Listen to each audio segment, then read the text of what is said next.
আসসালামু আলাইকুম রহমতুল্লাহ। সম্মানিত প্রিয় বন্ধুগণ, বিএনপি সাংবিধানিক অনুযায়ী দেশ চলবে বলে চিল্লাইয়া গলা ফাটায়, কিন্তু তারা নিজে এই কথার উপর কতটুকু অটল আছে তা আগে দেখতে হবে।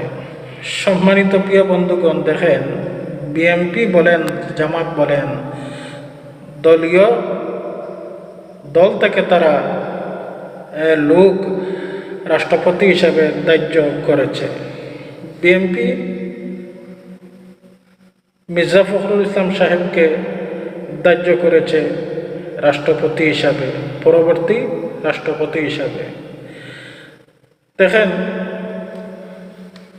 এই দেশের মানুষের জনগণের আশা আকাঙ্ক্ষা ছিল রাষ্ট্রপতির দায়িত্ব করা হবে 24-এর সংবিধান অনুযায়ী এবং জুলাইয়ের আদর্শ দ্বারা, কিন্তু কোনো কিছু হচ্ছে না। সম্মানিত প্রিয় বন্ধুগণ, দেখেন, আমাদের দেশের এখন এই অবস্থা চলতেছে যে রাজাকার একটা পরিবারের সন্তান রাজাকার হয়ে আসে, আর আবার এই লোক মুক্তিযোদ্ধা হিসাবে পরবর্তী উপাধি পায়। এই হাল এখন আমাদের দেশে চলতেছে। আসল মুক্তিযোদ্ধা আমার মনে হয় না পুরো বাংলাদেশে এখন 10 জন খুঁজে পাবেন বলে। এদিকে দেশের জনগণ মনে করেছিল যে বিএনপি থেকে ইউনূস সাহেব রাষ্ট্রপতি হিসেবে দায়িত্ব হবেন। আমি একটা কথা বলি, আমার মনে হয় না যে আমাদের স্বরাষ্ট্রমন্ত্রীর কথা দ্বারা দেশ চালাচ্ছেন আমাদের প্রধানমন্ত্রী। আমার মনে হয় এর সর্বকিছু মূল চাবিকাঠি হচ্ছে ইউনূসের দ্বারা আমাদের প্রধানমন্ত্রী দেশ পরিচালনা করতেছেন। এ কারণ হলো, ইউনূস দেখেন পুরনো একজন বিএনপির সৈনিক ব্যক্তি। ইউনূস সে একটা সুৎকুর লোক, কোনো সময়ও চাইছে না এবং চাইবে না যে জামাত ইসলাম ক্ষমতায় আসুক, একটা ইসলামী দল ক্ষমতায় যাও। কোনো সময় ইউনূস সাহেবে তিনি চাইবেন না। কারণটা আপনারা অবশ্যই জানা আছে বা বুঝবেন।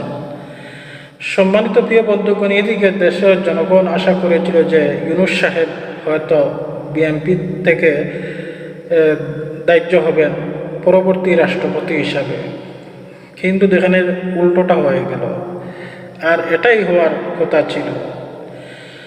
সম্মানিত প্রিয় বন্ধুগণ,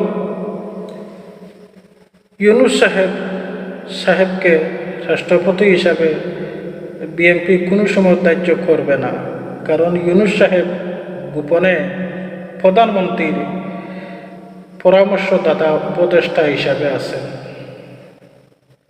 আমার মনে হয় না যে তিনি স্বরাষ্ট্রমন্ত্রীর কথা দ্বারা পরিচালনা করতেছেন। এর পিছনে মূল চাবিকাঠি হচ্ছে